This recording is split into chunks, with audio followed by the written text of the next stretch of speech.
Assalamualaikum warahmatullahi wabarakatuh. Welcome to my channel. Bersama Om Son dalam channel Islambul Aquatic. Nah, saya akan bahas faktor-faktor yang mempengaruhi pertumbuhan ikan koi. Secara umum ada 3 faktor. Faktor pertama adalah masalah gen. Faktor kedua adalah kualitas air. Dan faktor ketiga adalah makanan. Nah, seperti apa? Mari kita bahas langsung di kolam. Oke ya, saat ini saya berada di farm. Di sini banyak jenis ikan sebenarnya ya gitu. Tapi di sini yang kolam koi ada 3. Yang pertama yang di bawah ini, kolam besar ini, ya. Nah, yang kedua yang sebelah sana nih. Yang sebelah sana ya. Yang kedua, terus agak lebih kecil di sana, tapi campur sama koki. Sebenarnya semuanya campur sih ikannya ya gitu. Karena ini memang kolam yang campur-campur ya gitu. Nah, terus yang ketiga ini kolam burayak, ada sekitar 13.000 ekor dimasukkan di sini. Ini semuanya kolam bawah. Jadi maksudnya kolam bawah itu permukaan airnya sama dengan permukaan air tanah. Jadi kalau misalkan airnya disedot nggak habis-habis. Karena dia dari bawah akan bahasa Jawanya nyumber akan keluar mata air ya, seperti itu. Nah, tadi saya membahas faktor pertumbuhan koi. Yang pertama itu masalah genetik. Nah, sebenarnya ada 2 macam masalah genetik ini. Nah, satu dari induknya. Yang kedua, faktor genetik bawaan dari ikan itu sendiri. Nah, apa maksudnya? Oke ya, di situ kita lihat burayak-burayak ikan koi yang kita besarkan di kolam lumpur seperti ini ya. Jadi ini bawahnya persis lumpur. Nah, burayak seperti ini kalau pengen cepat besar ya berarti faktor gen dari induknya ini penting. Jadi maksudnya tadi saya membahas ada gen dari induk, ada gen bawaan dia sendiri. Nah, kalau yang kecil gini yang paling berpengaruh adalah gen dari induk. Jadi sebaiknya kalau pengen punya burayak, usahakan kawinkan ikan koi yang ukurannya sudah jumbo. Ya, kalau bisa 70 cm ke atas gitu ya. Jadi nanti begitu induknya besar, maka nanti anak-anak ini akan cepat lebih besar. Nah, terus selain faktor ini ada faktor gen bawaan. Jadi burayak ini nanti kalau saya besarkan itu pasti besarnya beda-beda. Sekarang saja sebenarnya kalau dilihat detail itu ukurannya beda-beda. Mungkin ada yang baru 2 cm, ada yang 3 cm itu ya. Tiba-tiba nanti ada yang muncul 7 cm itu. Nah, itu umum ya. Artinya gini, mereka punya bawaan masing-masing. Jadi ada yang gennya cepat besar itu ya. Nah, jadi kalau tujuan kita ingin mencetak koi yang ukurannya jumbo, maka nanti yang besar-besar ini kita pilih. Nah, itu kita besarkan ya, kita besarkan lagi, kita gas saja ya gitu. Sementara yang kecil-kecil ini asal udah bisa terjual ke penjual ya udah kita jual saja. Jadi seperti itu ya, ada gen bawaan dari induk, ada gen dari induk, ada gen dari bawaan masing-masing ya gitu. Jadi kalau gen bawaan masing-masing kalau kita pengen membesarkan kita bisa ngatasi, yaitu pilihlah ikan-ikan koi yang longgor istilahnya ya. Ikan koi yang lebih besar dibandingkan teman-temannya. Nah, itu biasanya pertumbuhannya akan lebih cepat. Oke ya, di sini isinya campur ini. Sebenarnya ada koi, ada juga ikan koki. Kelihatannya kokinya malah lebih dominan ya. Ikan koki yang cenderung bundar-bundar itu badannya ya, bulat-bulat. Nah, tadi saya membahas tentang masalah kualitas air. Nah, kualitas air yang bagaimana yang mempercepat pertumbuhan ikan koi. Nah, apakah di depan saya ini yang kolamnya seperti ini kolamnya ya nggak begitu bagus, airnya juga butek. Nah, apakah ini airnya tidak berkualitas? Nah, sebenarnya ini airnya bisa dikatakan lumayan berkualitas, walaupun bukan kualitas tinggi. Nah, yang penting apa? Satu, masalah kebutuhan oksigen ya. Yang pertama itu kebutuhan oksigen. Kebutuhan oksigen terpenuhi. Yang kedua itu adalah masalah amonia. Amoniak biasanya dari pembuangan kotoran ikan ya. Kalau kotoran ikannya banyak, ya biasanya nanti kandungan amoniaknya tinggi. Nah, di sini terbukti kualitas airnya sebenarnya bagus walaupun tidak jernih ya. Jadi kualitas air nggak harus jernih. Kalau jernih tujuannya memang untuk dinikmati supaya yang nontonnya happy. Misalkan di taman-taman itu kita buat lebih jernih. Tapi kalau di sini tujuannya hanya untuk pembesaran. Ini terbukti ketika burayak dimasukkan di sini hanya ukuran-ukuran kecil. Jadi ukurannya itu apa ya? Ukuran 2 lidi gitu ya. Kita masukkan di sini dalam 1 minggu mendadak berubah langsung jadi 1 jari ya gitu, tanpa kita kasih makan. Nah, terus dia makannya apa? Nah, berarti dia pakai pakan-pakan alami yang tersedia di sini. Nah, seringkali ada petani-petani ikan koi itu yang memasukkan ikannya itu di apa ya? Di kolam sawah gitu ya. Hanya di sawah. Tentu saja kalau masalah kejernihan air pasti nggak jernih.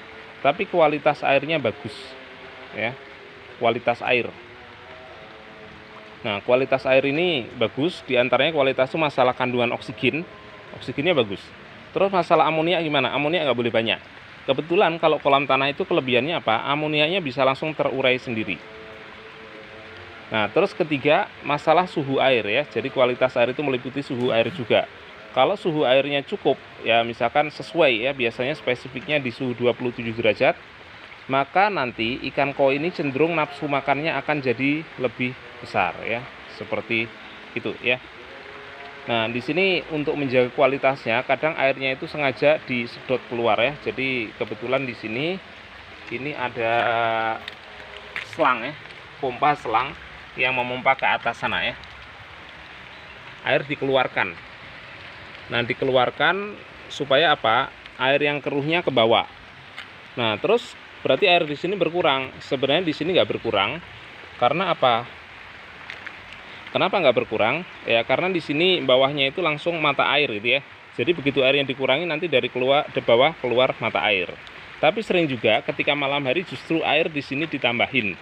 Kenapa? Di malam hari itu biasanya kadar oksigen sangat rendah. Kenapa? Karena di sini banyak pohon-pohonan. Seperti kita ketahui, pohon kalau malam hari itu tidak bisa menghasilkan oksigen. Sementara pohon juga bernafas. Sehingga di sini banyak kandungan karbon dioksida. Maka malam hari ya biasanya kita tambahin air dari luar, tujuannya apa? Untuk menambah kadar oksigen di sini. Jadi kalau kita lihat dari bawah tadi itu ikan-ikannya di sana, ini sengaja airnya dikeluarkan ke sini ya. Di sini ada air deras sih. Ini bukan dari kolam itu ya, hanya keluaran di sini aja ya. Jadi airnya ini agak hijau, kita keluarkan supaya kotoran-kotorannya sebagian juga terbawa. Nah, di situ kita lihat ikan koinya memiliki ukuran yang berbeda-beda. Ini semua ikan koi awal-awal punya saya. Ketika itu kami belajar nyeleksi. Dari hasil breeding ada 4.000 ekor, kita pilih yang sekiranya bagus. Tapi rupanya walaupun kecilnya bagus, ternyata ketika nyampe di sini berubah menjadi nggak bagus gitu ya. Karena ternyata ada mutasi warna dan itu dibutuhkan pengalaman yang jeli untuk bisa memilih-milih. Di samping itu di sini, ini karena kondisi alamnya liar, ini masih banyak pemangsa. Pemangsanya ya ada ular. Mungkin kalau ular nggak begitu banyak ya, burung. Burung ini bisa memakan, dan kalau burung itu biasanya akan memangsa ikan yang warnanya cerah-cerah. Jadi yang bagus cenderung terambil, maka di sini yang tertinggal cenderung yang nggak bagus-bagus. Nah, tapi di sini yang saya bahas bukan masalah itunya, di sini masalah pertumbuhannya ya. Kita lihat ukurannya jelas beda-beda. Saya nggak bahas yang kecil-kecil banget itu ya, karena yang kecil banget itu bukan koi itu. Ini ada campuran yaitu ikan sunrise. Sejenis ikan plati. Dulu ketika saya masukkan ikan plati itu malah dihabiskan sama koi. Tapi saya nggak tahu di sini ikan platinya tidak bisa dihabiskan oleh ikan koi, malah berkembang biak sendiri. Tapi nggak apa-apa karena ikan plati ini bisa saya jual dan tetap menghasilkan uang juga. Jadi nggak masalah. Yang penting di sini tidak terlalu padat ya. Jadi masalah kualitas air itu adalah satu tadi kadar oksigen. Yang kedua yaitu masalah amonia sebisa mungkin sedikit. Nah, salah satu cara mengurangi amonia itu pakai tanaman air seperti ini. Tanaman air ini termasuk yang menyedot amonia. Dan biasanya ketika ada tanaman air di bawahnya nanti cenderung jernih ya, gitu, seperti itu. Cuman tanaman air di sini ada kelemahannya. Ternyata kelemahannya apa? Dia akan nyedot oksigen, jadi akan pengaruhi oksigen juga. Jadi sebaiknya ini tanaman air dikurangi ya. Ini kebetulan contohnya nggak bagus, terlalu banyak karena kesibukan, jadi nggak sempat saya angkat ya. Jadi tanaman air juga ada pengaruhnya. Nah, kalau Anda membuat filter, bisa juga tanaman air ditaruh di filternya, itu ada bagusnya juga ya itu. Nah, terus berikutnya selain masalah oksigen, nah oksigen itu juga dipengaruhi oleh masalah ini ya, kepadatan ikan. Kalau ikannya terlalu padat ya tentu saja oksigennya jadi rendah karena semua ikan butuh bernafas. Nah, terus berikutnya masalah amoniak tadi ya, bisa disedot dengan tanaman air, bisa juga airnya kita sedot, kita keluarkan juga bisa ya, seperti itu. Nah, bisa juga bawahnya berupa tanah. Berupa tanah ini juga ikut membantu pengurai. Nanti kalau kita kasih bakteri pengurai, nah bakteri pengurainya bisa hinggap di dalam tanah dan dia akan bisa menguraikan amoniaknya ya, seperti itu. Sehingga airnya kualitasnya juga bagus. Ya, jadi seperti itu. Jadi ini yang saya bahas memang beda dengan koi-koi yang ada di taman-taman ya. Saya cenderung bahas di para petani yang ada di kolam lumpur. Sekali-kali nanti saya akan bahas di kolam lumpur punya orang lain. Sebenarnya bagusnya kalau kolam lumpur gini, itu tempatnya tidak seperti ini yang banyak pohon-pohonnya. Bagusnya di sawah. Makanya salah satu wilayah yang banyak ikan koinya di Indonesia ini adalah di kota Blitar ya, tetangga kota saya. Di kabupatennya ya, sebenarnya paling banyak daerah Ngelegok dan sebagainya. Nah, di sana hampir semua petani membesarkannya di sawah-sawah, sehingga nggak ada tumbuhan-tumbuhan yang tinggi seperti ini. Tumbuhannya rendah-rendah, sehingga mereka tidak menyedot oksigen. Oksigen yang ada di udara kualitasnya tetap bagus. Nah, terus nanti untuk nambah oksigen apa saja salah satunya ya, kita bisa memberikan tambahan air, atau air bisa kita pompa masuk ke situ lagi. Nah, karena kolam ini banyak tanaman air dan di dekatnya banyak pohon-pohon besar, tentunya kadar oksigennya sangat minim. Maka di sini tadi saya buat sirkulasi ya. Ini ada pompa. Di dalamnya ada pompa air pakai selang aja. Di sini langsung balik ke situ ya. Langsung balik ke sini. Ini pompanya hanya 38 watt ya. Tapi kekuatan airnya cukup lumayan. Karena memang pompanya saya pilih yang agak mahal. Biasanya ada pompa-pompa tertentu harganya murah, tapi wattnya terlalu besar ya. Gitu. Saya pilih yang harganya agak mahal. Ini saya beli waktu itu di atas 500.000, tapi hanya 38 watt, tapi kekuatannya lumayan besar. Nah, di sini ketika air itu keluar, ini akan bercampur dengan udara bebas, sehingga nanti akan menambah kadar oksigen di air. Ya. Selain itu ya sedikitlah ada aerator ya. Aerator yaitu gelembung udara seperti ini. Jadi saya kasih aerator juga walaupun nggak terlalu kencang. Kenapa? Ini sangat berbahaya kondisinya di sini karena banyak pohon ini kalau sampai malam nggak ada sirkulasi air dan tidak ada aerator, maka ikannya bisa tidak kuat ya. Seperti itu.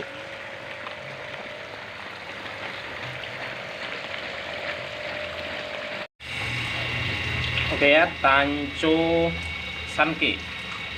Memiliki ukuran 30 cm. Nah, kohaku warnanya strong ini, simetris lagi ya. Ini ukurannya adalah 35 cm. Ini kohaku size-nya 40 cm.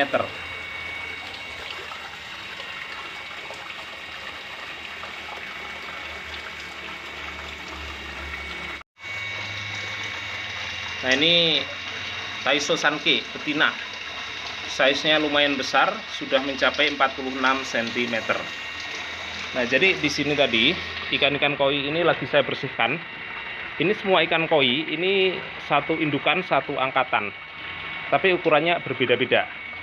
Sebenarnya secara genetik sama ya. Maksudnya genetik indukannya sama. Yang berbeda berarti apa? Genetik bawaan masing-masing ya. Jadi yang sudah lumayan besar ini kalau lebih dibesarkan itu malah lebih bisa dibandingkan dengan yang kecil-kecil. Ini kalau kita tampakin hampir semuanya ukurannya jelas berbeda-beda ya. Ini ada yang belum saya turunkan dari bak ya. Ini lagi mengganti air kondisinya. Jadi yang besar-besar atau yang perutnya besar lagi bunting belum saya turunkan. Takut di sini nanti perutnya kegesek-gesek sama lantai. Nah, kemudian ada satu hal penting, yaitu masalah kualitas air tadi. Yang belum saya bahas adalah air berarus ya. Jadi air berarus itu jauh lebih bagus. Nah, di sini biasanya saya berikan pompa yang seperti ini. Ini saya berikan arus.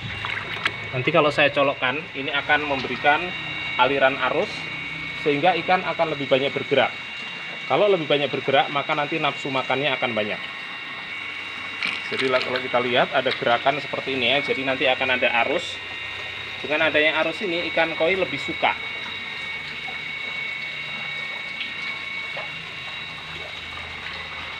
Mereka akan merasa riang gembira. Nah, kalau kita lihat mereka mulai cenderung mendekati adanya arus-arus itu. Karena memang bagi ikan koi arus ini adalah sesuatu yang menyenangkan. Nah, mereka mulai bermain-main arus. Terasa arusnya ya. Walaupun tidak harus selalu kencang sekali. Tapi dengan adanya arus ini, walaupun kelihatannya ikan diam, tapi sebenarnya itu dia bergerak. Karena tubuhnya berusaha bergerak untuk mempertahankan posisinya. Nah, kita lihat mereka mulai menikmati adanya arus itu. Jadi kualitas arus itu penting.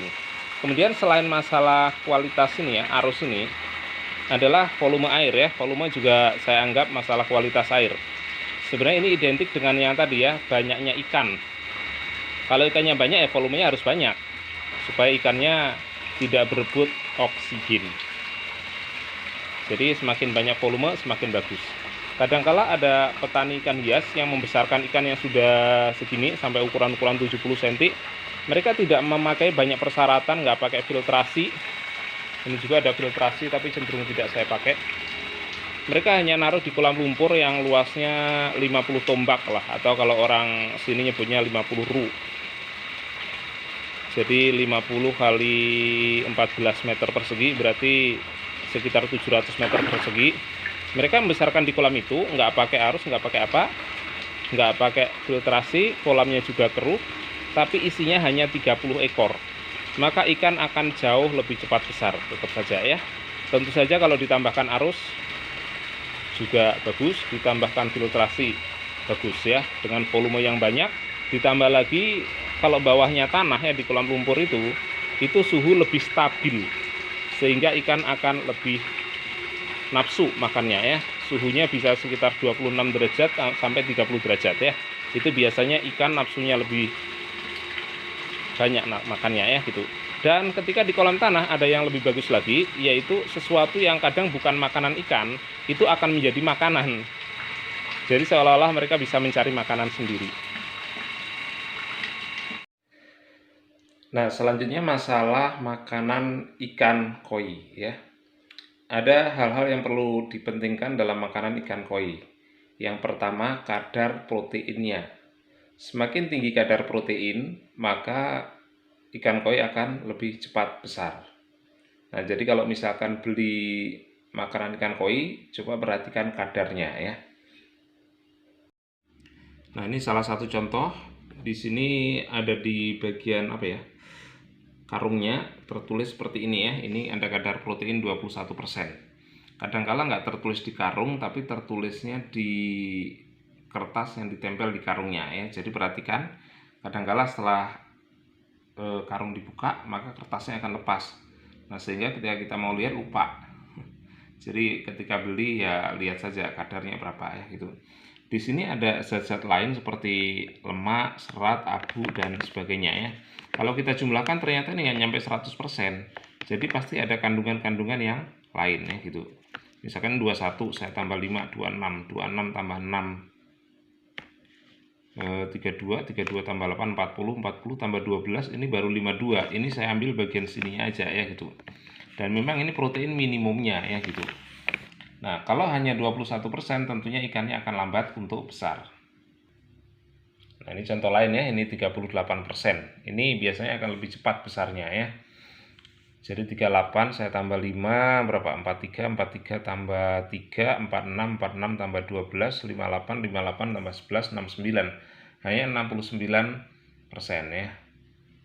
Nggak nyampe 100%. Jadi ada kandungan-kandungan lain yang mungkin nggak diperlukan sebenarnya sama ikan ya. Ada juga makanan-makanan tertentu yang di atas 40% ya. Ya, nanti silakan dicoba. Biasanya semakin tinggi kadarnya, harga makanan ikan ini juga semakin mahal. Jadi tinggal disesuaikan ikan yang mau kita besarkan tipenya cukup bagus atau enggak ya. Kalau cukup bagus ya kasih protein yang lebih tinggi sehingga lebih cepat besar dan kita tetap tidak rugi. Tapi kalau ikannya ikan-ikan koi yang kropyok ya kita mungkin nggak terlalu mengejar yang terlalu cepat ya, seperti itu. Nah, selain masalah kandungan protein, hal yang penting lagi adalah masalah frekuensi pemberian pakan. Sebenarnya semakin sering diberi makan itu semakin cepat pertumbuhannya. Karena pada dasarnya ikan koi adalah ikan yang metabolismenya itu bisa dipercepat ya. Jadi kecepatan metabolisme itu tergantung kepada kadar oksigen. Kalau kadar oksigennya bagus, maka nanti pernafasannya bagus, pembakaran di dalam tubuhnya juga akan bagus. Jadi makanannya akan lebih cepat habis. Nah, saran saya kalau memberi makan ikan koi tidak usah banyak-banyak. Usahakan begitu kita lemparkan makanan itu ke air, ya dalam waktu 15 menit harus sudah habis. Kalau belum habis berarti kita ngasihnya kebanyakan ya gitu. Kalau kita kasih seperti itu ya dalam 15 menit habis itu ya dan kadar oksigennya bagus, mungkin tiap 2 jam atau 3 jam sudah bisa kita beri makan lagi ya. Jadi sehari bisa kita kasih makan ya 5 kali, ya mungkin 4 kali, bisa 6 kali dan sebagainya ya. Nah, terus ada beberapa orang yang menyarankan jangan dikasih makan ketika sudah sore ya gitu. Nanti ikannya nggak kuat. Nah, biasanya ikan yang seperti itu berarti kondisi kolamnya. Jadi kondisi kolamnya itu memang dia kadar oksigennya nggak bagus. Kalau malam hari oksigennya banyak diserap oleh tumbuhan. Maka itu bisa diatasi dengan adanya pompa ya. Dengan adanya pompa air, adanya sirkulasi. Nah, kalau airnya banyak bersentuhan dengan udara, maka nanti kadar oksigennya akan bagus. Atau bisa juga diperbanyak dengan aerator.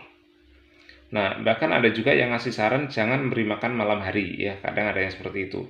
Nah, kalau saya malah nggak apa-apa sebenarnya. Asal kadar oksigennya cukup. Ada yang mengatakan kalau malam hari metabolisme lambat. Ya, betul, karena kadar oksigen malam hari biasanya kurang bagus. Nah, tapi kalau misalkan pompanya cukup kuat ya, pompa airnya yang mengadakan sirkulasi cukup kuat, biasanya kadar oksigen tetap tinggi dan ikan bisa diberi makan. Malahan saya bisa memberikan tantangan ya itu.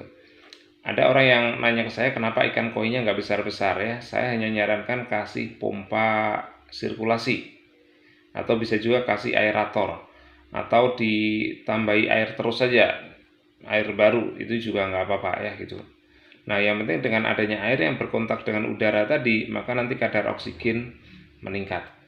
Nah, terus saya memberikan tantangan, coba kalau bisa sampai kita memberi makan malam hari itu 3 kali ya, siang hari terserah bisa 5 kali, 6 kali atau berapa ya. Nah, saya jamin ikannya pasti cepat besar.